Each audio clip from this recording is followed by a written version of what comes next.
AP Rajya Sabha అభ్యర్థిని BJP అధిష్టానం ప్రకటించింది. అనూహ్యంగా పార్టీ సీనియర్ నేత పాక వెంకట సత్యనారాయణ పేరును ఖరారు చేసింది.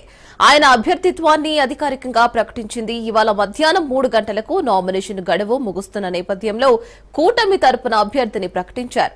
కాగా విజయసాయిరెడ్డి రాజీనామాతో రాజ్యసభ స్థానం ఖాళీ అయింది. మరోవైపు ఈ స్థానం నుంచి ఎంఆర్పీఎస్ వ్యవస్థాపక అధ్యక్షుడు మందకృష్ణ మాదిగ, తమిళనాడుకు చెందిన అన్నామలై, కేంద్ర మాజీ మంత్రి స్మృతి ఇరానీ పేరును కూడా పరిశీలించినట్లు ప్రచారం జరిగింది.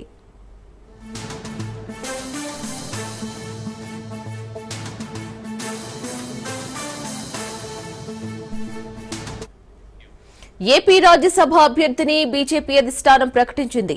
అనూహ్యంగా ఆ పార్టీ సీనియర్ నేత పాక వెంకట సత్యనారాయణ పేరును ఖరారు చేసింది.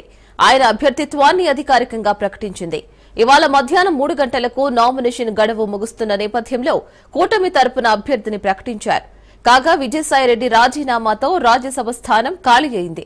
మరోవైపు ఈ స్థానం నుంచి ఎంఆర్పీఎస్ వ్యవస్థాపక అధ్యక్షుడు మందకృష్ణ మాదిగ, తమిళనాడుకు చెందిన అన్నామలై, కేంద్ర మాజీ మంత్రి స్మృతి ఇరానీ పేరును కూడా పరిశీలించినట్లు ప్రచారం జరిగింది.